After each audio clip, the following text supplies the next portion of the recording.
ॐ श्रुतिस्मृतिपुराणानाम् आलयं करुणालयं नमामि भगवत्पादं शङ्करं लोकशङ्करं शङ्करं शङ्कराचार्यं केशवं बादरायणं सूत्रभाष्यकृतौ वन्दे भगवन्तः पुनः पुनः निधये सर्वविद्यानां विजशे भवरोगिणां गुरवे सर्वलोकानां दक्षिणामूर्तये नमः।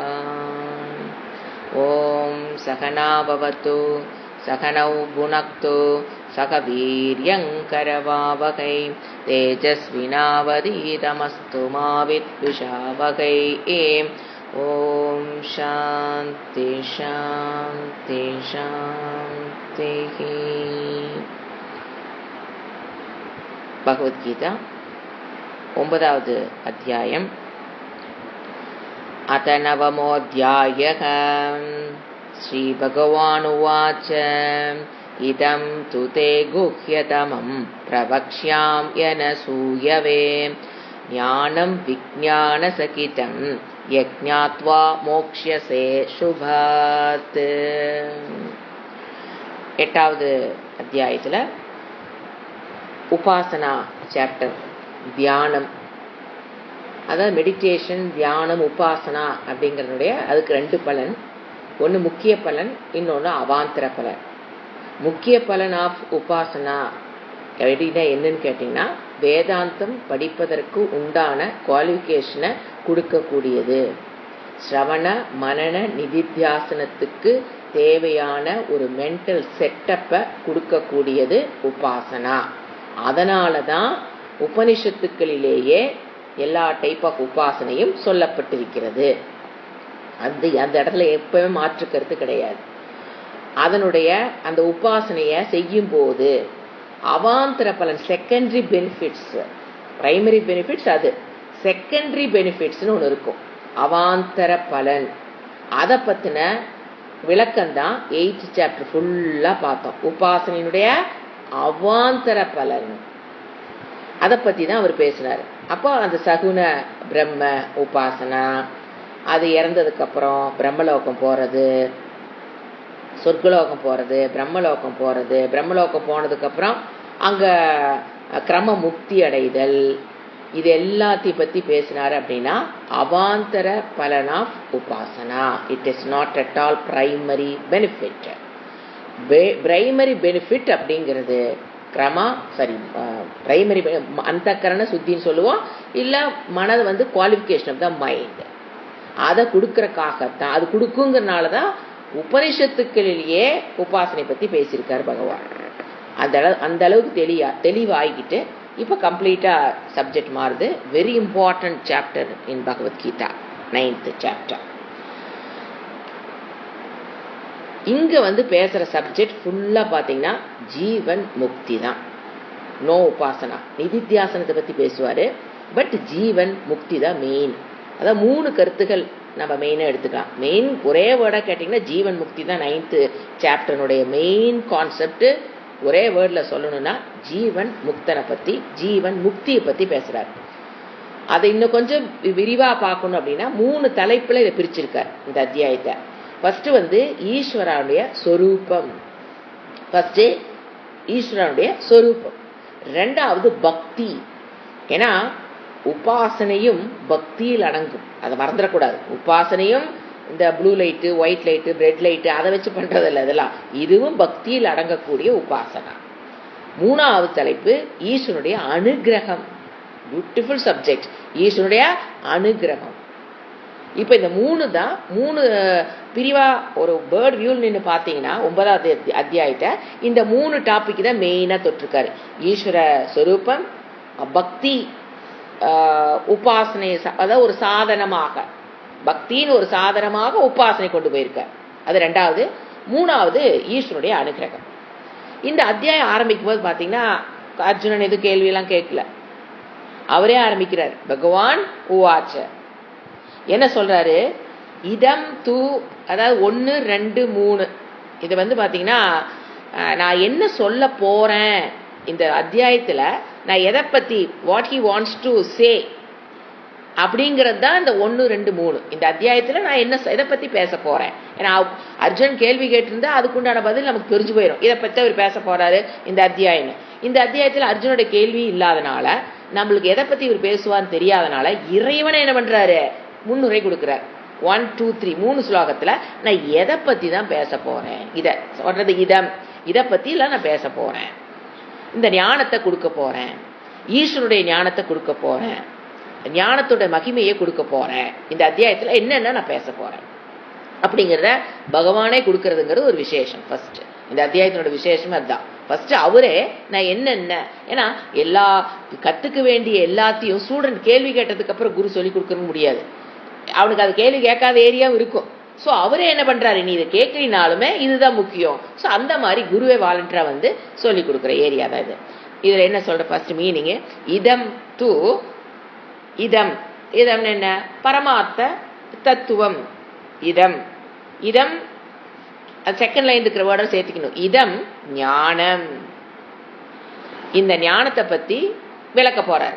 இதம் ஞானம், இந்த பரமாத்ம தத்துவத்தை பற்றிய. இதம்ங்கிற ப்ரோனவுன் பரமார்த்த தத்துவம், பிரம்ம தத்துவம், அதை பற்றிய கீழே இருக்கிற ஃபர்ஸ்ட் லைன் எடுத்துக்கணும்.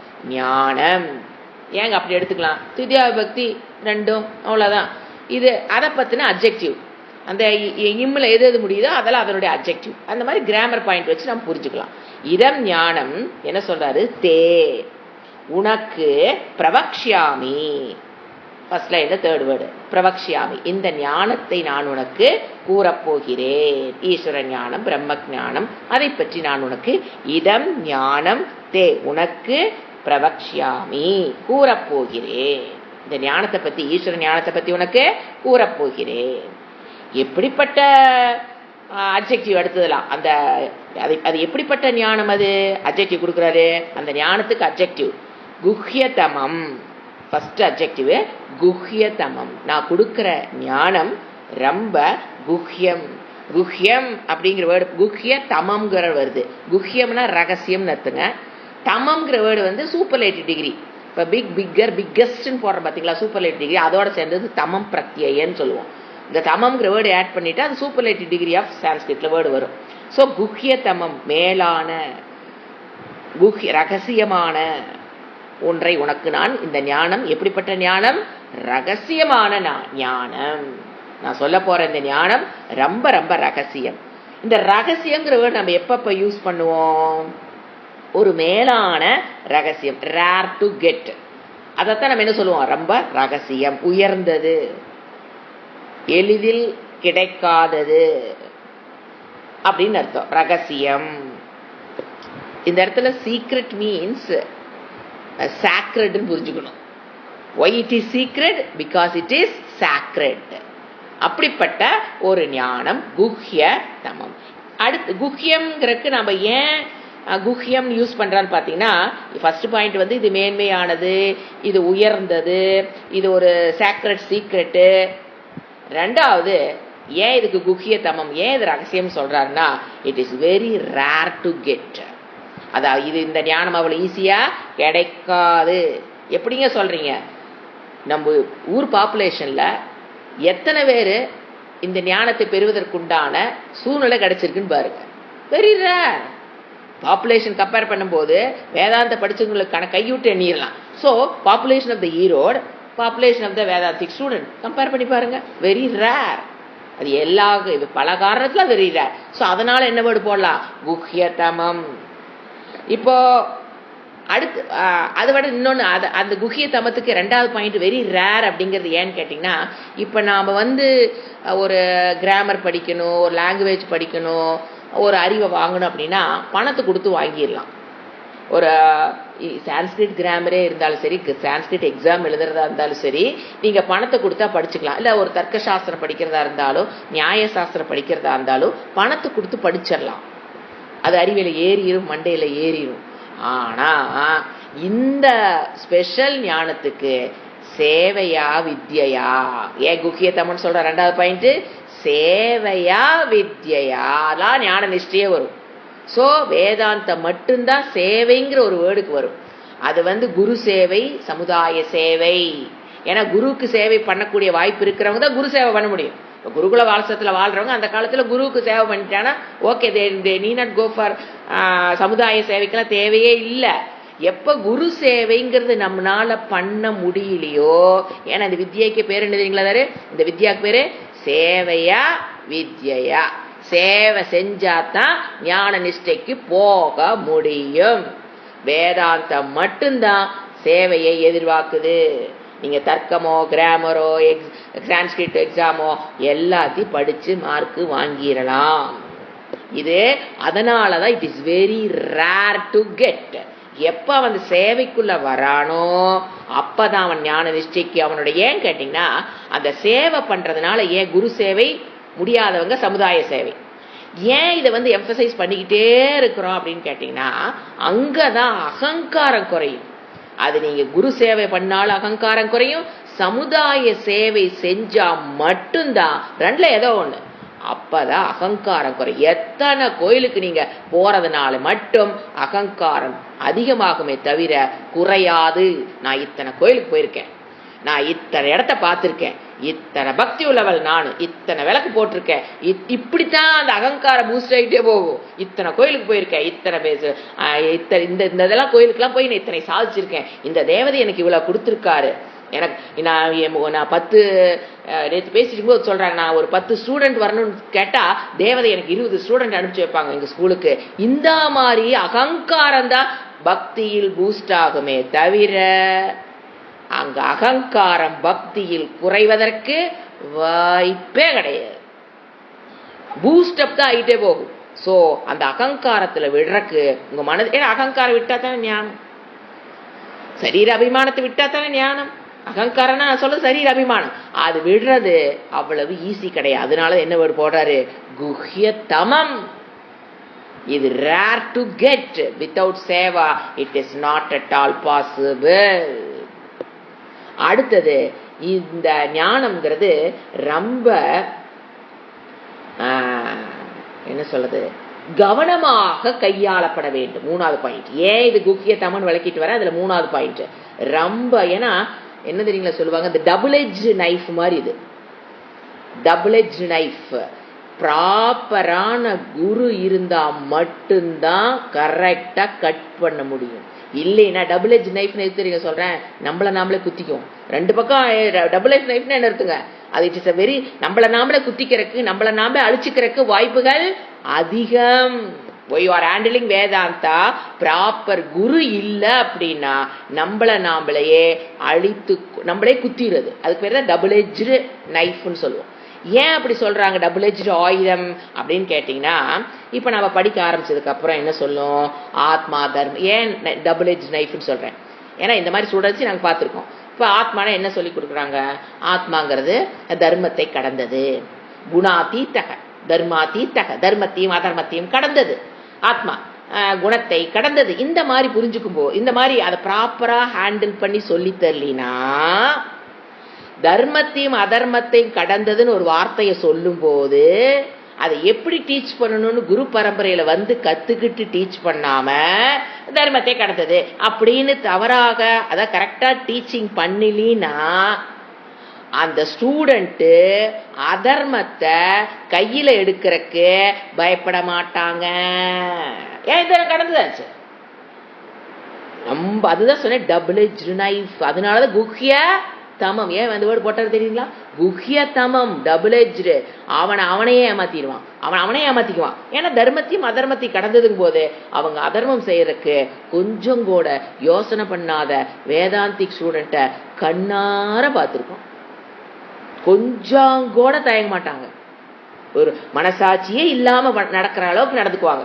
நமக்கு அப்பான் இருக்கும், என்ன அவங்க படிச்சாங்க, என்ன இப்படி நடந்துக்கிறாங்களேன்னு என்ன உள்ள போச்சு அப்படின்னு பார்த்தா அங்க என்ன பண்ணிருச்சு, அது அவங்களே குத்திருச்சு. அதனால எங்க தர்மத்தை கையில் எடுத்தா அவனை அழிக்கிறதுக்கு வேற ஒரு ஆள் வரணுமே, என்ன வேற யாரும் வேண்டாம், அவனே அழிச்சுக்கலாம். வேதாந்தத்துக்கு நாம நினைச்சுக்குவோம், ஐயோ வேதாந்தத்துக்கு வராம இருந்தா கூட இவங்க நல்லவங்களா இருப்பாங்களோ என்னமோ, வேதாந்தத்துக்கு வந்ததுக்கு அப்புறம் கூறு கட்டு போயிட்டாங்களே, ஐயோ நமக்கு அப்படியே பதறு நெஞ்சு. அப்படி இருக்கவங்களையும் நாங்க பார்த்துருக்கோம். இதெல்லாம் ஏன் இவ்வளவு ஸ்ட்ராங்கா என்னால ஏன் சொல்ல முடியுது, பை எக்ஸ்பீரியன்ஸ். 15-20 இயர்ஸ் எக்ஸ்பீரியன்ஸில் நாங்கள் எத்தனை பார்த்துருக்க மாட்டோம். அப்படி அதனால தான் டபுள் எட்ஜ் தகுதி. அடுத்தது 4வது, ஏன் இது குஹ்ய தமம்? 4வது பாயிண்ட்டு, தகுதி உடையவர்களுக்கு மட்டும்தான் கொடுக்கணும். தகுதி இல்லாதவருக்கு கொடுத்தோன்னு வச்சுக்குங்களேன், அது நமக்கே கஷ்டமாக வந்து முடியும். குருவுக்கு தெரியாது whether she or he is qualified or நாட்னு. வந்து கேட்கும்போது நம்ம உள்ள விட்டுத்தான் ஆகணும். கொடுத்ததுக்கு அப்புறம் தான் அவங்க கொடுக்கும்போது, கஷ்டம் கொடுக்கும்போது தான் தெரியும் she or she is not qualified. ஏன் என்ன பண்ணுவாங்க?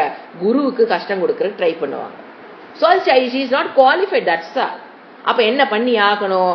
அந்த அதாவது ஏன் அப்படி நமக்கே கஷ்டமா வருது அப்படின்னு பார்த்தீங்கன்னா, குவாலிட்டி, அதாவது தகுதி இல்லாதவர்களுக்கு கொடுக்கும்போது இப்போ அவங்க எப்படி தப்பா புரிஞ்சுக்குவாங்கன்னு சொல்றேன். ஃபார் எக்ஸாம்பிள் சொல்றேன். இப்போ உண்மை பேசணும் அப்படின்னு ஒன்று சொல்லி கொடுக்குறோம். வாய்மை சொல்லிக்கிட்டே இருப்பத, வாய்மை வாய்மை. அத குவாலிஃபைடு பர்சனா இல்லைன்னா 2 விதமா புரிஞ்சுக்குவாங்க. எப்படின்னா, குவாலிஃபிகேஷன் இருக்கவங்க எப்படி புரிஞ்சுக்குவாங்க? ஒன்னே தான், என்ன நாங்கள் டீச் பண்றோம்? வாய்மை, பொய் பேசக்கூடாது. அது உண்மை உண்மை பேசணும். இப்போ உண்மை பேசணும் அப்படின்னா என்ன தெரியுங்களா டெஃபினிஷன்? நீ பேசுவது உண்மையாக இருக்குன்னு அர்த்தம்.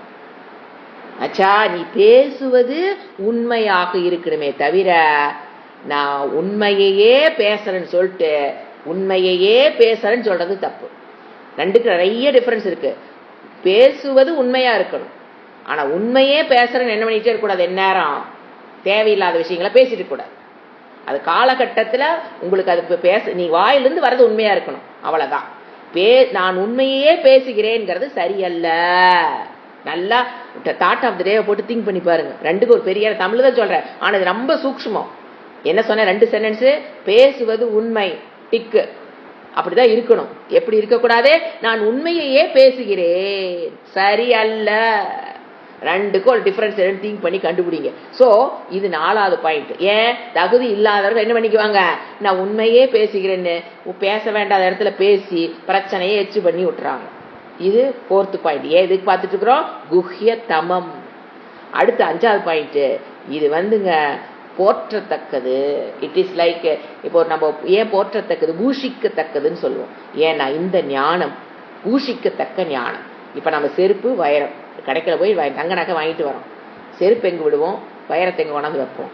இது வைரத்தை போன்றது, போற்றத்தக்கதுன்னா அந்த அர்த்தம். சரிங்களா?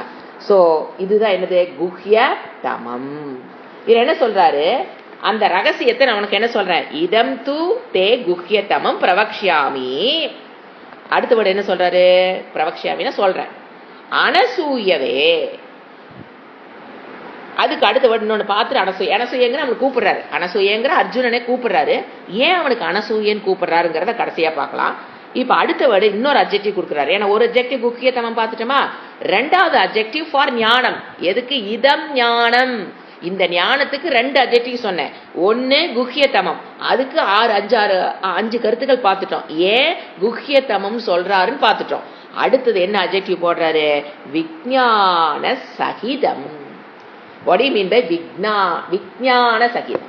இப்ப நம்மளுக்கு அந்த இடத்துல 2 மீனிங் தெரியும். ஞானம்னா என்ன, விஞ்ஞானம்னா என்ன பார்த்தா ரெண்டுமே அறிவுதானே தோணுது. தமிழ் 2க்கு அறிவுதாங்க அர்த்தம். But there is a great difference between ஞானம் அண்ட் விஞ்ஞானம். இந்த ஞானத்துக்கு என்ன சொல்றாரு? விஞ்ஞான சகிதம். அதோடு சகிதம்னா கூடிய, வித்துன்னு அர்த்தம். விஞ்ஞான சகிதம், அந்த விஞ்ஞானத்தோடு கூடியதாக இருக்கும் அப்படிங்கறத அந்த ஞானத்துக்கு கூட அப்ஜெக்டிவ். வாட் இன் பை ஞானம், வாட் இன் பை விஞ்ஞானம்? What is the difference between ஞானம் அண்ட் விஞ்ஞானம்? தமிழ்ல அப்படி வேர்டே கிடையாதுங்க. ஞானம் தான் அறிவு, அறிவுன்னு தான் சொல்ல முடியும். அந்த மாதிரி பர்டிகுலர் வேர்டு தமிழ்ல இல்லை. ஸோ நம்ம சமஸ்கிருதம் தான் படிக்கிறோம். ஞானம், விஞ்ஞானம். இப்ப ஞானம் அப்படின்னா பரோக்ஷ ஞானம் சொல்லுவோம். விஞ்ஞானம்னா அபரோக்ஷ ஞானம். என்னங்க ஞானம் புரியாம நீங்க அடுத்த வேர்டு சொல்றீங்க, கஷ்டமானனா அதை எழுதி வச்சுக்குங்க, நான் சொல்றேன். பரோக்ஷ ஞானம், ஞானம்னா பரோக்ஷ ஞானம், விஞ்ஞானம்னா அபரோக்ஷ ஞானம். For example, what you mean பரோக்ஷ ஞானம், வாட் யூ மீன் பை ஞானம்னா ஒரு எக்ஸாம்பிள் சொல்ல ஈஸியா புரிஞ்சிடும். இப்ப நமக்கு ரிஷிகேஷ் போயிட்டு வந்துட்டோம். போயிட்டு வந்ததுக்கப்புறம் பத்ரிநாத் போனோம், ரிஷிகேஷ் போனோம். அப்படிங்கும்போது உங்கள் வீட்டில் ஒரு பக்கத்தில் இருக்கவங்க கேட்குறாங்க, ரிஷிகேஷில் என்னென்ன பார்த்தீங்க, என்னென்ன நம்ம எல்லாம் சொல்கிறோம். இப்படி அங்கங்கே போனோம், இது பார்த்தோம், பத்ரிநாத் இப்படி கோயிலுக்கு போனோம், இது வாங்கணும், இது பண்ணோம், இங்கே கடை இருக்குது, இது இருக்குது, அது இருக்குது நம்ம சொல்கிறோம். அப்போது அவங்களுக்கு ஒரு ஞானம் ஏற்பட்டிருக்கும். இது வரைக்கும் ரிஷிகேஷை பற்றி, பத்ரிநாத் பற்றி, கேதார் பற்றி எந்த அறிவும் இல்லாதவர்களுக்கு நீங்கள் ஒன்று சொல்லும்போது அது மறைமுக ஞானம்னு பேர். அதுக்கு பரோட்ச ஞானம். மறைமுகமாக அவங்களுக்கு ஒரு ஞானம் ஏற்பட்டிருக்கும். ஏன்னா அவங்க யாராவது இன்னொருத்தருக்கு ரிஷிகேஷ் போனால் கூட சொல்லுவாங்க, ஏங்க அவங்ககிட்ட கேட்டவங்கள இதெல்லாம் இப்படிலாம் சொன்னாங்க, நீங்கள் இப்படி போங்க, இந்த மாதிரி குளிர் இருக்குமாமா, சொட்டை எடுத்துகிட்டு போயிருங்க, இந்த மாதிரிங்கிற என்னென்ன சொன்னமோ அவங்களுக்கு அது ஒரு ஞானம் தான். ஆனால் மறைமுகமான ஞானம், அதுக்கு பேர் பரோட்ச ஞானம்.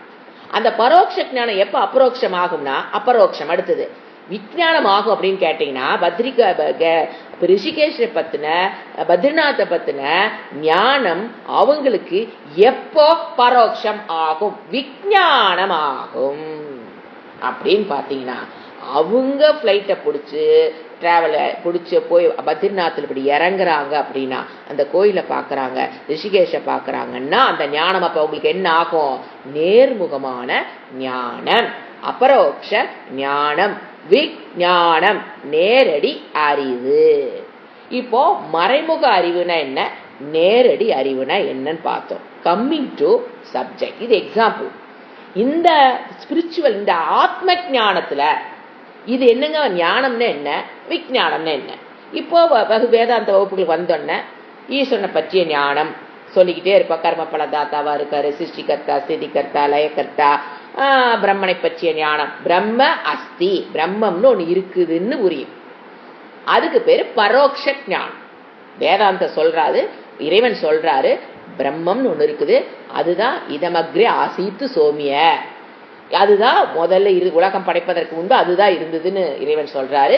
இப்போ அதுதான் இருக்குது, நாளைக்கு லய காலத்துல அதுதான் இருக்கு. நமக்கு என்ன ஆயிட்டே இருக்கு, உள்ள ஞானம் உள்ள போயிட்டே இருக்கா, அதுக்கு பேரு ஞானம். எப்ப பிரம்மம் அஸ்தி, பிரம்மம் இருக்கிறது என்கின்ற ஞானம், ஈஸ்வரன் ஒருத்தர் இருக்கிறாருங்கிற ஒரு ஞானம், இதுக்கு பேரு ஞானம்னு பேரு, பரோட்ச ஞானம்னு பேரு, மறைமுகமான அறிவு தான் இது. அதைத்தான் சொன்ன, தாட் ஃபார்ம்ல இருக்க வரைக்கும் அது மறைமுக அறிவு தான். அச்சா, எப்ப அது விஞ்ஞானம் ஆகும், பிரம்ம அஸ்தின்னு சொல்ற வரைக்கும் ஞானம். எப்ப அது விஞ்ஞானம், அகம் பிரம்மாஸ்மி, நான் அந்த பிரம்மமாக இருக்கிறேன் ஒரு ஞானம் இருக்கும் பாத்தீங்களா, அதுதான் அபரோக்ஷ ஞானம், நேரடியான ஞானம். ஈஸ்வரனை பத்தி தெரியும், சிருஷ்டிகர்த்தா, கர்மபல தாத்தா, சர்வ வியாபி, சர்வஜகா, சர்வவித்து, இதெல்லாம் வார்த்தைகளுக்கு அர்த்தம் தெரிஞ்சு புரிஞ்சு வச்சிருக்கிறது பேரு ஞானம். ஈஷாவாஸ்யம் இதகும் சர்வம், இங்க இருப்பதனைத்தும் ஈஸ்வரனை தவிர்த்து வேறல்லன்னு எனக்கு சந்தேகம் இல்லாம என்னால ப்ரொக்ளைம் பண்ண முடியுது அப்படின்னா தட் இஸ் விஞ்ஞானம். சோ பிரம்மணம் இருக்குதுன்னு சொன்னா ஞானம், நான் பிரம்மனாக இருக்கிறேன்னு சொன்னீங்கன்னா விஞ்ஞானம். பரோட்சம் அபரோக்ஷம். இவர் என்ன சொல்றாரு, இப்ப கமிங் டு த ஸ்லோகா, ஏன்னா இந்த அளவுக்கு ஞானம் இருந்தா இந்த வேர்டு புரிஞ்சுக்க முடியும். இவர் என்ன சொல்றாரு, விஞ்ஞான சகிதம். இந்த ஞானம் எப்ப நிஷ்டைக்கு போக முடியும், அந்த விஞ்ஞானம் தான் சகிதம், அந்த விஞ்ஞானத்துடன் கூடியது. வெறு ஏட்டு சுரக்காய் கறிக்கு உதவாது. அது என்னவா வாரணும், ரிஷிகேஷே போகாம நம்ம வாய் அடிச்சுக்கிட்டே இருக்கலாம். நம்ம ரிஷிகேஷே போகாம வாயில் அடிச்சுட்டு இருக்க வரைக்கும் அது என்னதான் ஞானம். அங்க போய் பார்த்துட்டு வந்ததுக்கு அப்புறம் எப்படி விஞ்ஞானம் ஆகுதோ அதே போல ஈஸ்வர பிரம்ம தத்துவத்தை பற்றி, பிரம்மம் இருக்குதுன்னு எனக்கு புரிஞ்சிருக்குன்னா ஃபர்ஸ்ட் ஞானம், அதுக்கப்புறம் தான் எங்க போக முடியும், அகம் பிரம்மாஸ்மிக்கு போக முடியும், அது விஞ்ஞானம். இவர் என்ன சொல்றாரு, இந்த ஞானம் விஞ்ஞானத்துடன் கூடியது, வேறு ஞானம் இது வேலைக்காகாது, விஞ்ஞானம். அது ரெண்டாவது அப்ஜெக்டிவ். அப்புறம் என்ன சொல்றாரு, பிரவக்ஷாமி எத் ஞாத்வா, அதோட பலனை சொல்றாரு, எதை அறிந்தால், எஜ்ஜு ஞாத்வான எத்து தான் அங்க இஜ்ஜா இருக்கு, எத் ஞாத்வா, இப்படிப்பட்ட பிரம்மனை அறிந்தால் எச்சம் ஞாத்வா அறிஞ்சம்னா மோக்ஷயசே சுபாத்து, மோக்ஷயசே சுபாத்து, என்ன மோட்சத்தை நீ அடைவாய்.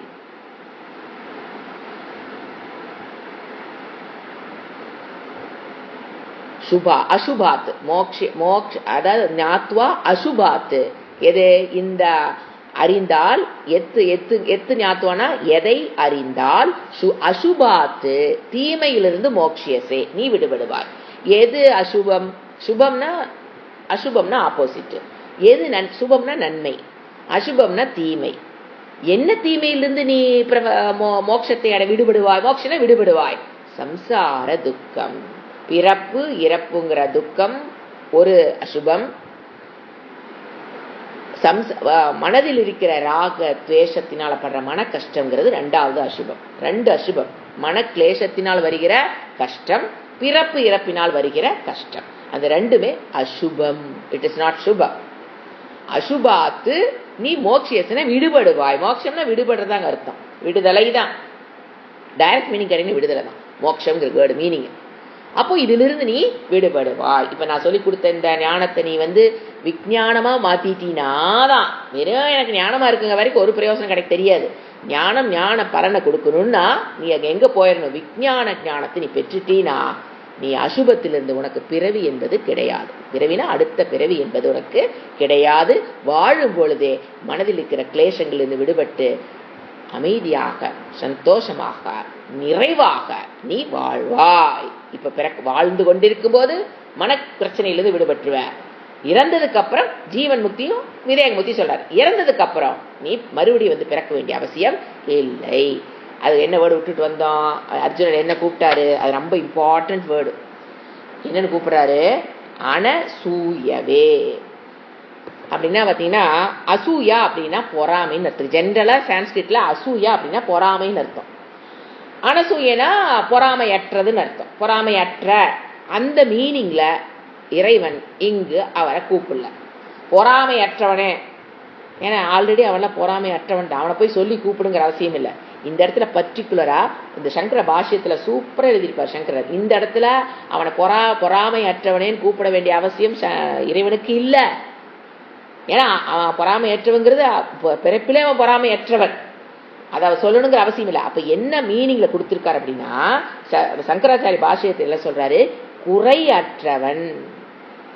அனசூயான என்னது? குறையற்றவன். பொறாமைங்கிறது ஒரு குறை, அப்படி கூட அடுத்தது எடுத்துக்கலாம். சங்கர பாஷ்யத்தில் என்ன சொல்றாரு? குறையற்றவன் சொல்றாரு. உனக்கு குறையற்ற உனக்கு பிரவக்ஷாமி, நான் சொல்றேன். எதை சொல்றேன்? இதம் ஞானம். எப்படிப்பட்ட ஞானம்? விஞ்ஞான சகிதம். அப்படிப்பட்ட ஞானத்தை கொடுக்கிற. குஹ்யதமம், ரொம்ப ரகசியமான ஞானத்தை கொடுக்கிற. விஞ்ஞானத்தோடு கூடிய ஞானத்தை உனக்கு நான் கொடுக்குறேன். இதம் ஞானம். அதை நான் உனக்கு சொல்ல போறேன். ஏன் சொல்ல போறேன்? ஏன் துரியோதனுக்கு போய் ஏன் சொல்லல? ஏன் உனக்கு மட்டும் சொன்னேன்? ஏன் இன்னும் எத்தனை பேர் இருக்காங்க? என்ன தர்மர் இருக்காரு, எத்தனை பேர் இருக்காங்க? ஏன் உனக்கு மட்டும் வேணும்? நான் உனக்கு தேரோட்டியா வரணும்னு பர்டிகுலரா பிளான் பண்ணி, மாஸ்டர் பிளான் பண்ணி போர்க்களத்துல உட்கார வச்சு உனக்கு கொடுத்துடணும். நான் ஏன் இதெல்லாம் பண்ணினேன் அப்படின்னா ஒரே ரீசன். ஏன் அர்ஜுனனுக்கு இந்த பகவத்கீதை சொல்லப்பட்டது என்றால், அனசூயவே ஹோல் பகவத்கீதையும் இந்த வேர்டுனாலதான் அர்ஜுனனுக்கு கிடைச்சது. அதை அவர் ரெகனைஸ் பண்ணிட்டார். சோ வெறும் பொறாமையற்றவனுக்கு தான் கூப்பிட்டு சொல்லிடுவாராங்க. ஏன் தர்மனுக்கு என்ன பொறாமையோட சுத்திட்டு இருந்தாரு தர்மன்? ஏன் பீமன் பொறாமையோட சுத்திட்டு இருந்தாரு? சோ அதனால சங்கரன் என்ன பண்ணுவாரு? அது வெறும் பொறாமையற்றவன் அல்ல, it has a profound meaning உள்ள இருக்கு. என்ன profound meaning? குறையற்றவன். இப்ப நம்ம இதை நம்ம ரெண்டு விதமா பார்க்கலாங்க. Value point, psychological point. ஏன்னா இந்த அனசூயவேங்கிற கேரக்டர் நமக்குள்ள இருந்தா தான் நமக்குள்ள பகவத்கீதை உள்ள போகும். அதனாலதான் எம்பசைஸ் பண்ற இந்த வேர்டை. அது அர்ஜுனனுக்கு இருக்கா இல்லையா அது வேற விஷயம். அது இருந்ததுனாலதான் கொடுக்குறாரு நம்ம புரிஞ்சுக்கலாம். பட் எனக்கு உள்ள போகணுமே, எனக்கு அது கிருஷ்ணர் பகவான் சொல்றது உள்ள போகணுமே அப்படின்னா இந்த character is very very important. நீங்க எவ்வளவு வெறி வேணாலும் போட்டுக்கலாம். ஏன்னா அந்த கேரக்டர் இருக்கிறவங்களுக்கு தான் அந்த குஹ்யதமம் ரகசியமான ஞானத்தை கொடுக்கணும். கொடுத்தாலும் யூஸ் ஆகும். சரிங்களா? இப்போ மற்றவர்கள், coming to the value point, என்ன வேல்யூ நம்ம கத்துக்கணும்? அந்த வேல்யூடைய சைக்கலாஜிக்கல் பாயிண்ட் என்ன? ரெண்டு விதமா நம்ம அனசூயை பார்க்கலாம். ஃபர்ஸ்ட் மற்றவர் குறையை பேசி மகிழாதேன்னு அர்த்தம். மற்றவர்களுடைய குறை நல்லா அண்டர்லைன் பண்ணிக்கணும். மற்றவர்களுடைய குறையை பேசி மகிழாதேங்கிறார் இறைவன். அப்படிப்பட்ட குணத்தை வளர்த்திக்கோங்கிறார். நான் சொன்ன ஃபர்ஸ்ட் வேல்யூ என்ன சொல்றாரு? மற்றவர்கள் குறையை பேசி மகிழாதே. அப்படின்னா என்னென்ன இல்ல தெரியுங்களா? மற்றவர்கள் குறையை கண்டுபிடிக்காதேன்னு அர்த்தம் அல்ல. எப்போ உங்க மனம் சூக்ஷ்மம் ஆக ஆக ஆக சாஸ்திரம் என்ன சொல்லும்? தோஷ தர்ஷனம் வேணும். பரீட்சியலோக்கான், முண்டகோபுஷம் என்ன போட்டோம்? பரீட்சியலோக்கான். இந்த உலகத்தில் இருக்கிற அனித்தியத்தில் இருக்கிற குறை, உலகத்தில் இருக்கிற குறைய பாரு பாரு பாரு. தோஷ தர்ஷனம் எதுல அந்த உலகத்தில் இருக்கிற நிலையற்ற தன்மையில் நீ தோஷத்தப்பாரு தோஷத்தப்பாரு தோஷத்தப்பாருன்னு சொல்ற சாஸ்திரம் மற்றவர்கள் குறையை கண்டுபிடிக்காதுன்னு சொல்லாது. தோஷத்தை பார்க்காத, அது சுபாவமாக நீ சூக்ஷ்மத்துக்குள்ள போக போக பார்த்தோன்ன குறை டக்குன்னு தெரியும். அந்த தமோ குணத்தில் இருக்கும்போது இருக்கிற இதை விட ரஜோ குணத்தில் இருக்கிறத விட சத்துவ குணத்துக்கு வர வர வர எல்லாத்தோட குறையும் நல்லா தெரிய ஆரம்பிக்கும். வேதாந்தம் படிக்கிறனால ஐயோ எனக்கு எல்லாமே தப்பு தப்பா தெரியுதுன்னு நினைச்சுக்காதீங்க. வேதாந்தத்துக்குள்ள வர வரத்தான் எல்லா தப்பும் அப்படியே 100 வாட்ஸ் பல்பு போட்டு முழுங்குற மாதிரி நல்லா தெரிய ஆரம்பிக்கும். அதுல குற்ற உணர்வு அவசியம் இல்லை. டிக் போட்டுக்கலாம். நாம சத்துவத்து குணத்துக்கு வந்துட்டோங்கிறதுக்கு டிக் போட்டுக்கலாம். குறையை கண்டதற்கு பிறகு what is your attitude is very important. குறை கண்டுபிடிக்காதின் சொல்லிலை. இந்த இடமெல்லாம் நிறைய இடத்துல நழுவிடுறாங்க நிறைய பேர். எதா இருந்தாலும் அப்படியே போய்க்கலாம், அது குறை பார்க்க கூடாது. நான் வேதாந்த ஸ்டூடெண்ட் யாரையும் குறையெல்லாம் கண்டுபிடி ஐய குறைய நல்லா என்ன சொல்றது அத லென்ஸ் வச்சு நல்லா பார்த்து தெரிஞ்சுக்கணும். புத்தி சக்தி அதிகமாக அதிகமாக குறைகள் நன்கு தெரிய ஆரம்பிக்கும். அதுல அத வெளியில சொல்லி மகிழாது. இதுதான் பாயிண்டே தவிர லூஸ் தனமா என்ன நான் கண்ணை மூடிக்குவேன் ஏது சொல்லுவாங்களே பூனை அடுப்புல படுத்துச்சுன்னா உலகமே இருட்டுங்கிற மாதிரி அப்படி போகக்கூடாது. கண்ணை மூடிக்கிட்டா உலகமே இருட்டு அப்படி போயிடக்கூடாது.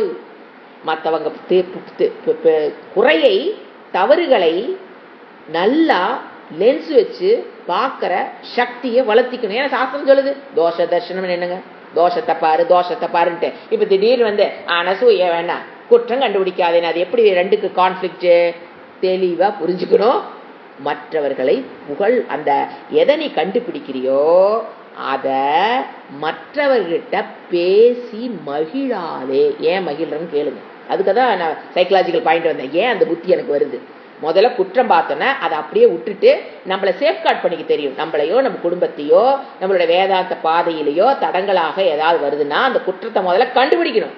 கண்டுபிடிச்சு நம்மளை நாமளே பாதுகாத்துக்க தெரியும். அது நம்மளுடைய பர்சனலா இருந்தாலும் சரி, குடும்பமா இருந்தாலும் சரி, நாம இப்ப போயிட்டு இருக்கிற இந்த வேதாந்த பாதையிலா இருந்தாலும் சரி, குற்றம் வந்ததுன்னா நம்மளை ப்ரொடெக்ட் பண்ணிக்க தெரியணும்.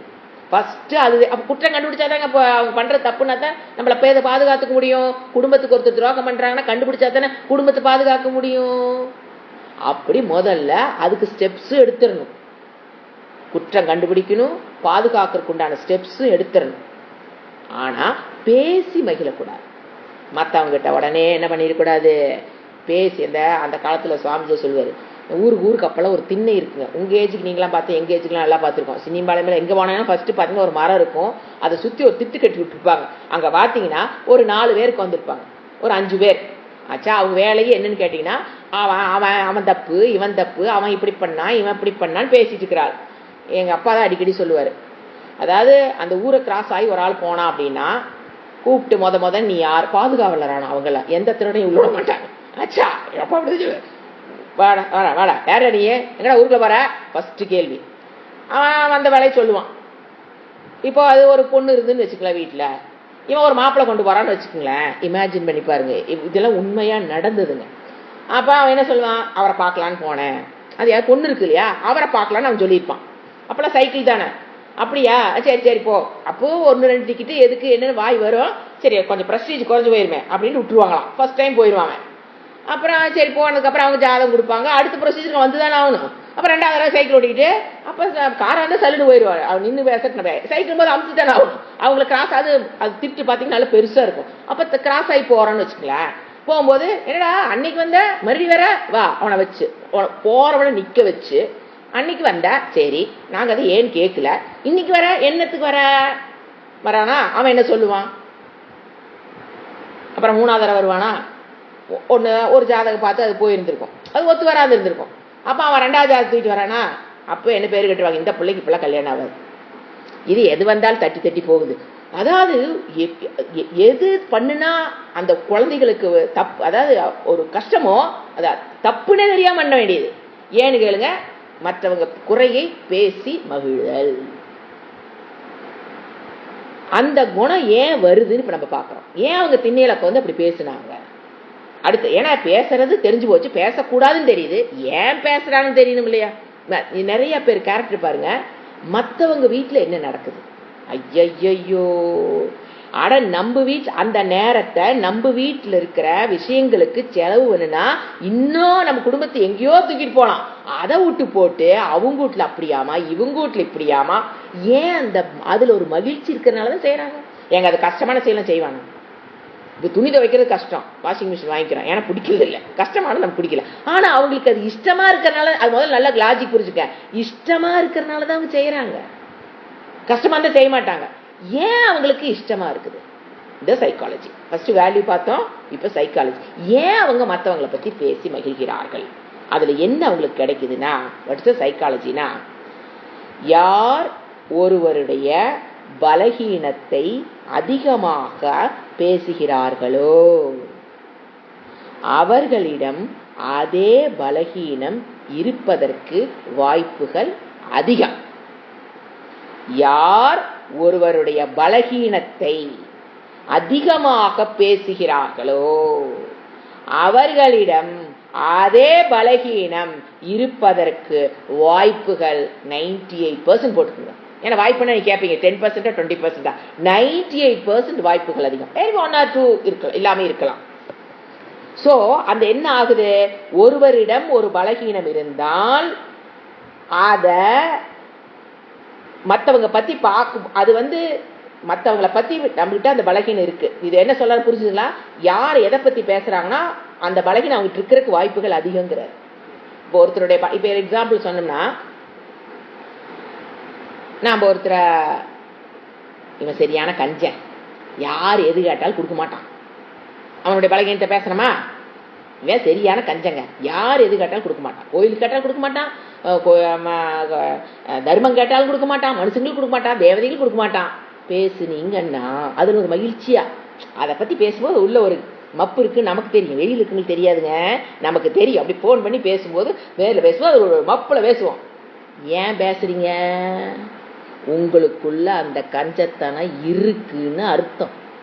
ஆனா அகங்காரம் என்ன பண்ணிரும், மாஃபியா லேடி அதை அப்படியே மறைச்சு உங்களுக்கு இல்லாத மாதிரியும் அவங்களுக்கு மட்டும்தான் இருக்கிற மாதிரி அந்த மாஃபியா லேடி அப்படியே விளையாடுவா பாருங்க. எல்லாரும் ஏமாறலாம், வேதாந்தம் படிச்சவங்க ஏமாற மாட்டாங்க. ஏன்னா இது நம்ம கிளீனா புட்டு புட்டு படிச்சுட்டேன். அப்போ ஏன்னா எத்தனையோ குணம் அவங்களுக்கு இருக்கும்போது ஏன் கஞ்சத்தனத்தை மட்டும் நான் அவர் சுவாமி இவர் கேட்கறது சைக்காலஜி பாயிண்ட், அவர் கேட்கறது அவங்ககிட்ட எத்தனையோ பலகீனம் இருக்கலாங்க, நாம எந்த பலகீனத்தை பிடிக்கிறோம்னு பாருங்க. இப்போ ஒரு மனுஷன்னா ஃபார் எக்ஸாம்பிள் 5 பலகீனம் இருக்கலாம், நான் எதை பிடிக்கிறேன், என் கண்ணுக்கு எது படுது, கண்டிப்பா அது எனக்குள்ள இருக்குன்னு அர்த்தம். ஏன் மற்ற நாளையும் நான் பேசல, ஏன் அதை ஒன்றை மட்டும் ஏன் பிடிக்கிறேன் நான், திங்க் பண்ணி லாஜிக் பாருங்க. அவர்கிட்ட 5 இருக்கலாம், கஞ்சத்தனமா இருக்கலாம், சரியான பொறாம பாத்தியா இருக்கலாம். 2 கேரக்டர் வச்சுக்கலாம். ஒரு எக்ஸாம்பிள், ஒரு பர்சன் ஏ வித்து பொறாம வித்து கஞ்சத்தனம் இருக்கான்னு வச்சுக்கல, நாம் அவரை பத்தி பேசி மகிழ்றது கஞ்சத்தனத்தை பத்தி பேசுவோம், பொறாமை பத்தி பேசுறீங்கன்னு வச்சுக்கோங்களேன். அப்ப என்ன அர்த்தம், பொறாமை ஏதோ கொஞ்சம் மட்டும் இருக்குன்னு அர்த்தம். நமக்கு எது அதிகமா இருக்குதே, கஞ்சத்தனம் அதிகம். ஸோ நம்ம கிட்ட எது அதிகமா இருக்குதோ அதை மற்றவங்கிட்ட ஈஸியா ஐடென்டிஃபை பண்ணுவோம். This is psychology.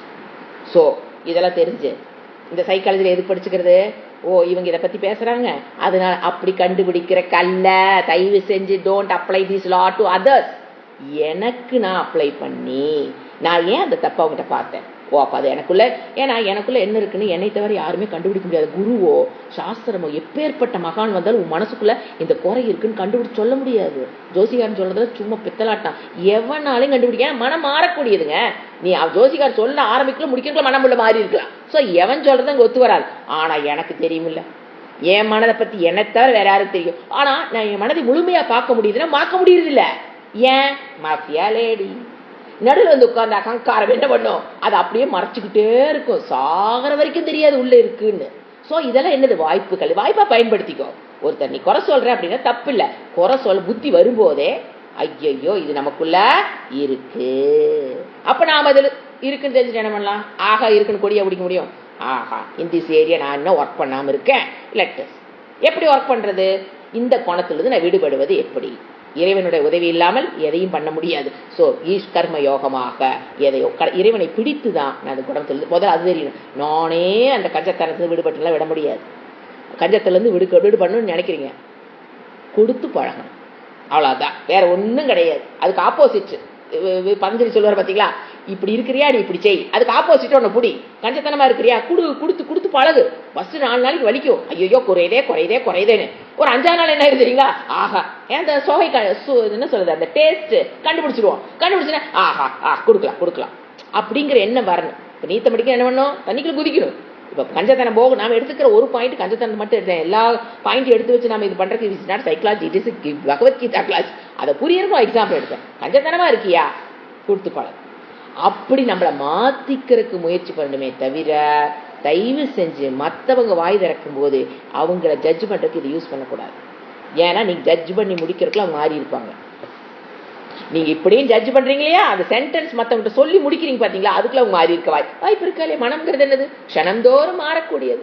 ஸோ அப்படி யாரையும் கன்க்ளூட் பண்ணிடாதீங்க, 100% தப்பா தான் போகும். ஸோ இவர் என்ன சொல்றாரு இந்த ஸ்லோகத்துல, வெரி இம்பார்ட்டன்ட் ஸ்லோகம் 1, 2 and 3. என்ன சொல்றாரு, எதை நீ அறிந்தால் இந்த தீமையிலிருந்து, இந்த தீமைன்னா இந்த இடத்துல என்ன சொல்ற, சம்சார துக்கத்திலிருந்து நீ விடுபடுவாயோ அது எப்படிப்பட்டது, ரகசியமானது, விஞ்ஞானத்துடன் கூடியது. அத நீ அனசூயவா இருக்கிறதுனால நான் உனக்கு சொல்றேன்னு ஒரு வேர்டு போட்டாரு. அப்போ இந்த குற்றம் கண்டுபிடித்து மகிழாத குணம் இருந்தா மட்டும்தான் கிருஷ்ணர் சொல்றது நமக்கு மண்டைக்குள்ள ஏறும். இல்லைன்னா எப்படி இருக்கும், நோட்ஸ்ல இருக்கும், இல்ல தாட் ஃபார்ம்ல இருக்கும். ரெகனைஸ் நீ பண்ண மாட்ட, அதை நீ என்ன பண்ண மாட்ட, ரெகனைஸ், அதுல உறுதி ஏற்படாது. அப்படி எங்கேயே இருக்கலாம், மனது மேலோட்ட மனதிலே இந்த தாட் வந்துட்டு போகிட்டு இருக்கும், 4 பேர்த்துல பேச எல்லாம் பண்ணுவோம். ஆனா ரெகனைசேஷன் அந்த பிளாட்ஃபார்ம் கிடைக்காது. அதான் சொல்றாரு அனசூயா இஸ் வெரி இம்பார்ட்டன்ட். நான் வாட்டுக்கு ஏதோ பொழுதுபோக்க யாரையும் பேசி இருந்திருப்போம், இல்லைன்னு சொல்ல முடியாது, அது தெரியாம பண்ணி இருந்துக்கலாம். இனிமேல் என்ன பண்ணிக்கணும், திருத்திக்கணும். யார் சொல்றா, கிருஷ்ணர் சொல்றாரு, நான் சொல்லலை. அடுத்தது 2வது ஸ்லோகம், இது அதை விட இம்பார்ட்டன்ட் ஒன்று ஸ்லோகம். ராஜ வித்யா ராஜகுஹ்யம் பவித்ரமிதமுத்தமம் பிரத்யக்ஷாவகமம் தர்மியம் சுசுக்கம் கர்த்தும் அவ்யயம். இதுல 7 வேர்டு சொல்றாருங்க. ராஜவித்யா, ராஜகுஹ்யம், அதாவது அந்த ஞானத்துக்கு அங்க ஒரு 2 அட்ஜெக்டிவ் போட்டாரா பாத்தீங்களா, இதம் ஞானத்துக்கு 2 அட்ஜெக்டிவ் போட்டாரா, அப்புறம் இங்க 7 போடுறார். அந்த ஞானம் எப்படிப்பட்டதுன்னு மறுபடி விளக்குறார். ஞானத்துடைய மகிமா அந்த 2 ஸ்லோகத்துல 2 வேர்டு போட்டார். இந்த ஸ்லோகத்துல 7 வேர்டு போடுறாரு. எதை விளக்குறாரு, இதம் பரமாத்மாவை பற்றிய ஞானத்துக்கு 7 அட்ஜெக்டிவ். என்னென்ன ஒரு வேர்டா பார்க்கலாமா. ராஜ வித்யா, ராஜா வித்யானாம், எட்டமாலஜி வித்யானாம் ராஜக. எல்லா உலகத்தில் இருக்கிற அனைத்து ஞானத்திலும் இது என்னது, ராஜா நம்பர் 1. இதை கத்துக்காம இருக்கிறனாலதான் உலகத்துல இத்தனை துக்கமே கண்ணில் நம்ம பாக்குறோம். எனவே என்ன சொல்ல, ராஜ வித்யா, வித்யானாம் ராஜா. எது பரா, இதுக்கு முண்டகோபனிஷத்து என்ன வேர்டு வரும், பராவித்யா. முண்டகோபனிஷத்து அதே இந்த வேர்டு பராவித்யான்னு போடுவாரு இறைவன் அங்க, பராவித்யா விஞ்ஞானாம் ராஜா. சோ ஏன் இது ராஜ வித்யா அப்படிங்கிற காரணம் பார்க்கலாம். ஒரு வேர்டா பார்த்துட்டு வரலாம். ஏன் ராஜ வித்யா அப்படின்னு பாத்தீங்கன்னா, இது ஒரு ஞானம், இதம் ஞானம் தானே சொன்னாரு. இந்த ஞானம் ஏன் பெரிய பராவித்யான்னு ஏன் சொல்றாரு, ராஜ வித்யான்னு ஏன் சொல்றாரு, பராவித்யா பெரிய வித்யா அப்படின்னு ஏன் சொல்றாருன்னு கேட்டீங்கன்னா, இப்போ ஒரு எக்ஸாம்பிள் சொன்னா உங்களுக்கு புரிஞ்சிடும். இப்ப நாம ஒரு பர்சன்ட்ட பாக்குறோம், பழகிறோம், அப்புறம் அவரை பத்தி நமக்கு ஒரு கன்க்ளூஷன் வரும், ஒரு ஞானம். அதுக்கு முன்னாடி அவர் பழகாதுக்கு முன்னாடி அவரை பற்றின ஞானம் வராது. நீங்க அவரை பாக்குறீங்க, பழகுறீங்க, அவரை பற்றின ஒரு ஞானம் நமக்குள்ள வருது. இவர் இப்படிப்பட்டவர், ஃபார் எக்ஸாம்பிள் பொய் பேச மாட்டார். 2-3 நிமிஷம் நீங்க பாக்குறீங்க, எந்த கஷ்டம் வந்தாலும் உண்மை பேசுறதை மட்டும் நீங்க ஒரு ஞானத்தை எடுத்துக்கலாம். நீங்க என்ன அவர் ஜட்ஜ்மெண்ட் பண்றீங்க, அவர் உண்மை. என்ன ஞானம் உங்களுக்குள்ள ஏற்பட்டிருக்கு, அவரு உண்மையே பேசுவாரு, என்ன கஷ்டம் வந்தாலும் பொய்யே பேச மாட்டார் அப்படின்னு ஒரு ஞானம் ஏற்பட்டுச்சா, அது ஒரு ஞானம் தானே. சரி, ஓகே. அந்த ஞானம் நான் கேட்கறது, உங்களுக்கு ஒரு ஞானம் ஏற்பட்டது, அந்த ஞானத்தை மட்டும் பாருங்க, மாறுவதற்கு வாய்ப்பு இருக்குதா இல்லையா, எப்ப வேணாலும் மாறுவார். சோ அந்த ஞானம் என்ன ஆயிருக்கு, நீங்க பெற்ற ஞானம் மாறுவதற்கு வாய்ப்புடைய ஞானம். பூமி, தட்டை, ஒரு காலத்தில் இருந்ததா இல்லையா? ஞானம் மாறிச்சா இல்லையா? பூமி ஒரு இடத்துல நிக்குது, சூரியன் சுத்திட்டு இருக்கு, ஒரு ஞானம் மாறிச்சா இல்லையா? நீங்க சின்ன சின்ன விஷயங்கள் வேண்டாம், பெரிய பெரிய சயின்டிஸ்ட் கண்டுபிடிக்கிறதே ஒரு காலத்துக்கு மாறுதா இல்லையா? அப்போ எல்லா ஞானம் என்ன தன்மையோட இருக்குது நம்ம பார்த்துட்டு இருக்கிற அபராவித்யால கிடைக்கிற ஞானம் எல்லாம் மாறுகின்ற தன்மையை உடையது. அப்போ சைக்கலாஜிக்கல் பாயிண்ட் என்னன்னு பாத்தீங்கன்னா, அந்த பாயிண்ட் எனக்கு கொண்டு வர பாருங்க. நம்ம அறிவை அபராவித்யா பொறுத்த வரைக்கும், இத பராவித்யாக்கு இது கிடையாது, அபராவித்யா பொறுத்த வரைக்கும் நீங்க ஒருத்தரை பத்தி ஜட்ஜ்மெண்ட் பண்ணீங்கன்னா அந்த அறிவு எப்ப வேணாலும் மாறுன்னு முதல்ல தெரியணும். இப்பத்திக்கு அவர் உண்மை பேசுறவரா இருக்கிறான்னு புரிஞ்சுக்கணுமே தவிர, அவர் அவர் அந்த அறிவில் மாற்றம் ஏற்படுவதற்கு வாய்ப்பு இருக்குன்னு தெரிஞ்சு அவரை நாம புரிஞ்சு வச்சிருக்கணும். அவர் எப்ப வேணாலும் பொய் பேச வாய்ப்பு கிடைக்கும் போது பொய் பேசலாம், இப்பத்திக்கு பொய் பேசாமல் இருக்கிறார், அப்படித்தான் நம்ம புரிஞ்சுக்கணுமே தவிர, அந்த சில பேர் பாத்தீங்கன்னா அதான் அகங்காரம் என்னதுங்களா பண்ணும், எனக்கு தெரியும் அவரை பத்தி, அவெல்லாம் பொய் பேசிருக்க மாட்டார், அங்க பேசி வச்சிருப்பாரு. இங்க நம்மளோட அகங்கார மாஃபியா லேடி உள்ள போய் வேலை செஞ்சு அவர் பேசணுன்னு ஒருத்தர் காது கூட கேட்டு நம்மகிட்ட சொல்லுவாங்க, ஏங்க அவர் போய் பேசினாருங்க அப்படின்னு சொல்லும்போது நம்ம, ஏன்னா பெற்ற அறிவில் அந்த அறிவை அந்த அகங்காரம் சரின்னே பிடிச்சிருக்கும், அகங்காரம் விடாது. அப்ப என்ன தெரியுங்களா நம்ம பேசுவோம், உன்னை பத்தி எனக்கு அவரை நான் அப்படியா இப்படியா அப்படி பழகிருக்கேன் இப்படி பழகிருக்கேன், அவரெல்லாம் பொய்யே பேச மாட்டேன், எனக்கு தெரியாதா? அப்ப மாஃபியா லேடி நினைச்சுக்குங்க, யார் பேசுறது? நான் இல்லை, அந்த உள்ள இருக்க அகங்காரம். எனக்கு தெரியாதா உன்னை விட உடனே என்ன தெரியுங்களா பண்ணுவோம், யாரு சொல்றாங்க வச்சுக்கலாம், வேற அவர் போய் பேசிட்டாரு அப்படின்னு சொன்னாரு வச்சுங்களேன், அவரை அடக்கிறதுக்கு என்னென்ன மெத்தட் இருக்கோ எல்லா மெத்தட் யூஸ் பண்ணி வாய் மூட வச்சிருவோம். நஷ்டம் அடையாது நாமளா இருப்போம். ஏன்னா அவருக்கு நம்ம வாய்ப்பே கொடுக்கலையே, அவர் நம்ம பத்தி. இதுலதான் ஏமாறுறதே. சோ எப்பவுமே ஒருத்தரை பத்தி ஜட்ஜ்மெண்ட் போடணும்னா மாறுவதற்கு, ஏன்னா அந்த ஞானம் அபராக் ஞானம், இட்ஸ் நாட் பரா. அபரா வித்யா, நீங்க எந்த ஞானத்தை பெற்றீங்கனாலும் அது மாறக்கு வாய்ப்பு உண்டு, எந்த ஞானமா இருந்தாலும் அது மாறக்கூடியது. ஆனா இது எப்படி? பராவித்யா எந்த காலத்திலும் எந்த சிருஷ்டியிலும் இன்னும் 10 சிருஷ்டி வந்தாலும் மாறாது. சோ அதனால என்ன சொல்றாரு, ஃபர்ஸ்ட் வேர்டு என்ன சொல்றாரு, இது என்னது அப்ப தெரியுதுங்களா? அப்ப ராஜ வித்யான ஞானம் போடுங்க. ஞானத்திலேயே இது என்னது? ராஜா உயர்ந்தது, ராஜான நம்பர் 1 இந்த கண்ட்ரி. அந்த மாதிரி இந்த ஞானம் எல்லா ஞானம் மாறக்கூடியது. ஆனா இந்த 10 சிருஷ்டி வந்தாலும் இந்த அறிவு இந்த ஞானம் மாறாது. நித்திய வஸ்துவை பற்றிய ஞானம், அவிகாரி வஸ்துவை பற்றிய ஞானம், நித்திய வஸ்துவை பற்றிய ஞானம். அதனால இது மாறாது. அது நீங்க அப்பரால கண்டுபிடிக்கிறதுல அனித்திய ஆப்போசிட்டா போட்டீங்கன்னா அந்த அப்பரா ஞானம், அந்த ஞானம் எல்லாம் அனித்திய விஷயத்தை பற்றிய ஞானம், விகாரம் மாறக்கூடிய விஷயத்தை மாறக்கூடிய தன்மையுடைய வஸ்துக்களை பற்றிய ஞானம். அதனால அது மாறுது.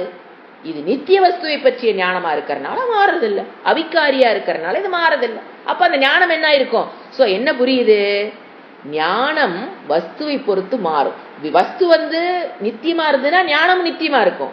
வஸ்துவே விகாரமா இருந்ததுன்னா ஞானம் என்ன ஆயிரும்? விகாரமாயிரும். இது லைஃப்ல தெரிஞ்சுக்க வேண்டிய முதல் சைக்கலாஜிக்கல் பாயிண்ட். யாரை பத்தி நாம் நினைச்சிருந்தோம் ஒரு கன்க்ளூஷன் வச்சிருந்தாலும் இந்த மாஃபியா லேடி வேலை செய்ய கூடாது. என்ன மாஃபியா லேடி என்ன பண்ணுவா? நான் ஜட்ஜ் பண்ணேன், இந்த நாங்கிறத முடிக்கிறது, நம்ம கதையை முடிக்கிறது அந்த ஆளுதான். நான் எனக்கு தெரியும் அவங்கள பத்தி, நான் அப்படி பழகிருக்கேன் இப்படி பழகிருக்கேன், அவங்க பொய்யே பேச மாட்டாங்க, இத்தனை இன்சிடென்ட் நான் எக்ஸாம்பிள் எல்லாம் கொடுப்போம் வர, அதுல அவங்க அப்படி நடந்துக்கிட்டாங்க, இதுல ஏன் அப்படி நடந்து மாறக்கூடாதா என்ன? ஏன் மாறக்கூடாதா என்ன? சூழ்நிலைகள் மாற்றலாமா இல்லையா? இல்ல பர்பஸாவே அவர் பொய்ன்னு தெரிஞ்சு பேசக்கூடாது, தெரிஞ்சு கூட பேசிக்கலாம். சூழ்நிலை அந்த இடத்துல என்ன சூழ்நிலை அமைஞ்சது அவருக்கு நமக்கு என்ன தெரியும்? மாறினார்னா பொய்யிலிருந்து உண்மையிலிருந்து பொய்க்கு போனான்னு வேண்டாம், அந்த சூழ்நிலையில அவருக்கு அது பேசுனதா கரெக்ட்னு கூட பேசி இருந்திருக்கலாம். எதுவுமே தெரியாம என்ன பண்ணக்கூடாது, அப்படியே பெப்ப நிக்க கூடாது. சோ மாறுவதற்கு வாய்ப்புள்ள ஞானம். அதனால என்ன சொல்ற, ஆனா இந்த ஞானம் நீ இன்னும் 3 சிருஷ்டி ஆன 10 சிருஷ்டி ஆனாலும் இந்த ஞானம் மாறாது. சத்தியம் ஞானம் அனந்தம்ங்கிற ஞானம் அது நித்திய வஸ்துவை பற்றிய ஞானம். ஏன் மாறாதுன்னா தெரிஞ்சுக்கணும், இது நித்திய வஸ்துவை பற்றிய ஞானம். அது ஏன் மாறுதுன்னா அனித்திய வஸ்துவை பற்றிய ஞானம். அது மாறதான் அதனோட தன்மை. மாறாம இருந்தா தான் ஆச்சரியப்படணும். மனிதர்கள் மாறாம இருப்பதுதான் ஆச்சரியம். மாறுவது மாற்றத்திற்கும், மாறுவதுங்கிறது நீங்க மாற்ற முடியாது. உலகம் மாறுதுங்கிறத என்னைக்கு மாற்ற முடியாது. ஏன்னா அதனோட நியதி என்னதான்? மாறுவது அதனோட இயல்பு. உலக மக்களுடைய இயல்பே அது வீட்டுக்காரரோ குழந்தைகளோ யாரை வேணா எடுத்துக்கலாம் அந்த இடத்துல நீங்க வைக்கும்போது. அது அந்த பற்றுனால என் வீட்டுக்காரர் அதெல்லாம் செய்ய மாட்டான், என் பையன் அதெல்லாம் பண்ண, அதெல்லாம் எதுல வருது? பற்றவே மாட்டிக்கிறது. பற்று என்னதுன்னா அங்க தப்பே. ஒருத்தர் வந்து சொல்லுவாங்க, எங்க உங்க பையன் இந்த மாதிரி பண்றான், உடனே அவ தப்பு, அவ என் மேல பொறாம பண்ற, கண் சீக்கிரம் எங்க வீட்டுக்கு எல்லாரும் தப்பு தப்பா சொல்றாங்க என் பையனை, உடனே சுத்தி போடு பையனுக்கு. ஐயோ என்ன பண்றது? அதுல அவங்க சொன்னாங்கன்னா கேட்கணும் முதல்ல, அப்புறம் அதை விசாரம் பண்ணி உண்மையில அது நடந்ததா. எடுத்தோன்னே என் பையன் பண்ண மாட்டான், எனக்கு தெரியாத என் பையனை சொல்லும்போது பார்க்கணும், எனக்கு தெரியாத என் பையனை பத்தி பெத்து வளர்த்தி எல்லாம் பண்ணி வச்சிருக்கேன், எனக்கு என் பையனை தெரியும், அதெல்லாம் பண்ண மாட்டான். பண்றதுக்கு வாய்ப்பு இருக்கு. அதை முதல்ல ஓரத்தனை தெரிஞ்சிச்சுன்னா பையன் பிள்ளை வளர்த்துறது ஈஸி. இல்லைன்னா என்ன ஆகுது? டீச்சர் அடிச்சாங்க அப்படின்னா ஒரு 100 பேர் போய் தர்கா பண்றாங்க ஸ்கூலுக்கு வெளியே போய் நின்றுட்டு. என் பையன்லாம் தப்பே பண்ணியிருக்க மாட்டான், இந்த டீச்சர் அடிச்சா முதல்ல அவளை வெளியே தூக்கு. பாவம் அந்த டீச்சர் எதுக்கு அடிச்சாங்க? ஏன்னா அவங்க குழந்தைகளை அவங்கள சாடிஸ்டாங்க, வர ஸ்கூல் டீச்சர்ல சாடிஸ்டா. வரும்போதே எல்லாத்தையும் அடிப்பதற்காக வேலையில் சேர்கிறேன், நான் வந்து சேர்ந்து உட்காந்துருக்காங்க. பாவம் என்ன நடந்தது, சூழ்நிலை என்ன, அவன் எத்தனை தடவை அந்த தப்பை பண்ணான், அந்த அடிச்சாதான் காரணத்தை தெரிஞ்சு. ஏன்னா அந்த டீச்சர் வந்து 2 விதமா தன்னுடைய கோபத்தினாலே அடிச்சிருக்கலாம். அப்போ விசாரம் பண்ண கண்டுபிடிச்சலாம், கோபத்தினால அடிச்சாங்களா இல்ல இவன் திருத்தருக்காக அடிச்சாங்கிறது நீங்க விசாரம் பண்ணீங்கன்னா டக்குன்னு தெரிஞ்சு போயிடும். அப்ப அவங்களுடைய வீட்டுக்கு அதை மனசுல இருக்கிற கோபத்துக்காக பட்டை கழட்டினாங்களா இங்க தெரிஞ்சுக்கும் போது நாம அவங்களுக்கு தப்புன்னு சொல்லலாம். திருத்தருக்காக முயற்சி பண்ணி 2 வச்சா என்ன நடக்குது? ஸ்ட்ரைக். பேரண்ட்ஸ் எல்லா பேரண்ட்டுக்கு உடனே ஏதாவது வாட்ஸ்அப் குரூப் இருக்காமா, எல்லா வாட்ஸ்அப் எல்லாத்துக்கும் போய் ரீச் வேண்டிய, இன்னைக்கு அடிச்சா இன்னைக்கு நைட்டுக்குள்ள எல்லா வீட்டுக்கும் போயிருது அந்த நியூஸ். காலையில ஸ்ட்ரைக். எப்படி அந்த குழந்தைய வளர்த்துவாங்க இந்த டீச்சர்ஸ்? அடிக்காம எப்படி வளர்த்துறது? யோசனை பண்ணிக்கணும். இதை மாறும், பையனும் மாறுவான். என் பையனால அவன் தப்பு பண்ணாம இருக்க மாட்டான்னு சொல்லக்கூடாது. முயற்சி பண்ணியிருக்கோம், தப்பு செய்யாம இருக்கிற அளவுக்கு நான் வளர்த்திட்டேன். பட் மீறியம் என்ன பண்ணலாம்? எப்ப வேணாலும் சூழ்நிலை காரணமாக ஏதாவது பண்ணலாம். அப்படிங்கும்போது அலர்ட்டா இருந்தா அவன் கரெக்டா நம்ம வளர்த்த முடியும். அதனால சொல்றாரு, இது என்ன வித்யா? ராஜ வித்யா. அப்படின்னா ஞான வித்யான இடத்துல ஞானம் போடுங்க. ஞானம்ங்கிறது ராஜா, ராஜ வித்யா. அப்புறம் இது ஏன் ராஜ வித்யா? 2வது பாயிண்ட், இந்த பிரம்ம வித்யாவை அறிந்ததற்கு பிறகு இந்த அறிவை யாருனாலே மாற்ற முடியாது. மற்ற அறிவை மாற்றிடலாம், ஆனா இது மாற்றத்திற்கு உட்படாதது. இது வந்து அதெல்லாம் மித்யாவை பற்றிய ஞானம். நீங்க டிஃபரன்ஸ் அப்படியே எழுதிட்டே வரலாம். அதெல்லாம் மித்யாவை பற்றிய ஞானம் ஒரு பாயிண்ட், அதெல்லாம் மாறக்கூடிய விஷயத்தை பற்றின ஒரு ஞானம். விகாரி பற்றிய ஞானம், இது அவிகாரி ஞானம். இது சத்தியத்தை பற்றிய ஞானம், அது மித்யாவை. இப்படி நீங்க திங்க் பண்ணீங்கன்னா அப்படியே இவ்வளவு நாள் பண்ணதுல அப்படி நீங்க ஒரு ப்ராஜெக்டே பண்ணலாம். ஏன் இது வந்து ராஜ வித்யானா, you can do a project by your own. இவ்வளவு நாளா என்னென்ன படிச்சோமோ அதை வச்சு நீங்களே ஒரு ஃபார்ம் பண்ணி பாருங்க. ஏன் இது வந்து ராஜ வித்யான் இறைவன் ஏன் யூஸ் பண்றாருங்கிறத. ஏன்னா இது சத்தியம், அது மித்யா. இந்த மாதிரி நிறைய வித்தியாசங்கள் 2க்கு இருக்கு. அதனால இது ராஜ வித்யா. சோ இந்த இடத்துல சங்கராச்சாரியன் சொல்லுவாரு, அபரா வித்யா அவித்யா ஏவ. எழுதி வச்சுக்கோங்க, இது வந்து அவருடைய கோட்டு. அப்பரா வித்யா சொல்றோம் இல்லைங்களா, டபுள் டிகிரி ட்ரிபிள் டிகிரி ஏதோ ஒண்ணு, இந்த மாதிரி ஆர்ட், சயின்ஸ், பிசிக்ஸ், மேக்ஸ், இதெல்லாம் அப்பரா வித்யா. டான்ஸ், ஆர்ட், டிராயிங், எத்தனை ஞானம் இருக்கு இந்த உலகத்துல, எல்லாமே என்னது? அப்பரா. அவர் என்ன சொல்றது? அப்பரா வித்யா இப்படி மாறிக்கிட்டே இருக்குது இல்லையா? மாறணும்னு நீ அதை பத்தி அறிவு போயிருதா? அது அவித்யா தானே. இப்ப பாருங்க, ஒன்னு தெரிஞ்சு வச்சிருக்கீங்க, அது மாறிடுச்சு. அப்ப அந்த ஸ்டேஜ் அப்ப நீங்க என்னது? அதை பத்தின அவித்யா. உன்னை பெற்றுட்டோம்னா அது மாறாம இருந்தா தான் அது வித்யா. ஒரு அறிவை பயிறீங்க, அது மாறாம இருந்தா தான் அதுக்கு பேர் என்னது? வித்யா. எப்ப அது மாறுதோ, மாறணும்னா உங்களுக்கு என்ன? அதை பத்தின அவித்யா தானே இருக்குது. இப்போ அவர் மாறிட்டாரு, பொய் பேசுறாளா மாறிட்டாரு. நீங்க வந்து உண்மை பேசுற நினைச்சிருக்கும் போது அவரை பத்தின அவித்யா தானே உங்களுக்கு. சோ அவர் என்ன சொல்லுவாரா? சங்கர நல்ல யோசனை பண்ணி பாடுறா, அப்பரா வித்யால நீ எதை பெற்றினாலுமே அது அவித்யாவுக்குன்னா ஞானம் இல்லாததுக்கு சமம். ஏன்? ஒரே வேர்டு, மாறக்கூடியது. நீ வச்சிருப்ப, அது மாறிட போகுது. அப்ப எனக்கு தெரியும் நீ எங்க சொல்ல போற? உனக்கு அது ஒரு காலத்துல தெரியாம போய்விடும். அழகான வார்த்தை, அப்பரா வித்யா அவித்யா. இந்த வித்யா மட்டும்தான் உண்மையா இருக்கணும். என்ன பேர்டு கொடுக்குறாரு இறைவன்? ஏன் இப்ப எதுக்கு பாஷ்யம் சொல்லிட்டு இருக்கேன்னா, இதெல்லாம் ஏன் பகவான் ராஜ வித்யாங்கிற ஒரு வேர்டு போட்டார்? சும்மா ராஜா அப்படின்னா ராஜ வித்யா அப்படின்ட்டா ஒரே வேலை என்ன புரியும் உங்களுக்கு? அந்த வேர்டு என்ன மீனிங்ல உள்ள யூஸ் பண்றாரு? இது மாறாத வித்யா. அடுத்தது இந்த வித்யா ஏன் ராஜ வித்யானா, இந்த வித்யால மட்டும்தான் மனம் பூர்ணாகும், நிறைவு, பூரணமான மன நிறைவு. அபரா வித்யாவை எதை படிச்சீங்கனாலும் பூரண நிறைவு கிடைக்காது. அடுத்த பாயிண்ட், இதுதான் சம்சாரத்திலிருந்து இதனால் படிச்சதை தாங்க நான் வேற வியூல நான் எக்ஸ்பிரஸ் பண்ணிட்டு இருக்கிறேன், அவ்வளவுதான். இது சம்சாரத்திலிருந்து விடுவிக்கும், துக்கத்திலிருந்து விடுவிக்கும். அது துக்கத்திலிருந்து விடுவிக்காது, எச்சா துக்கத்தை தான் கொடுக்குது. இது ஒரு முழுமையை தரும், அது மன நிறைவை தரக்கூடியது, சந்தோஷத்தை கொடுக்கக்கூடியது. அதுக்கெல்லாம் ஆப்போசிட்டா போடுங்க. அதனால என்னன்னு சொல்லுது தெரியணும், feeling of insecurity, feeling of unhappiness, இது எல்லாத்தையும் போக்கக்கூடியது, அது எல்லாத்தையும் கொடுக்கக்கூடியது. ஏது அபராவித்யா ஃபீலிங் கொஞ்சம் படிச்சோம்னா வெறி இன்னும் என்னென்ன படிக்கலின்னு. ஸோ ஒரு மன நிறைவை, மகிழ்ச்சியை, ஆனந்தத்தை கொடுக்கக்கூடியது இது.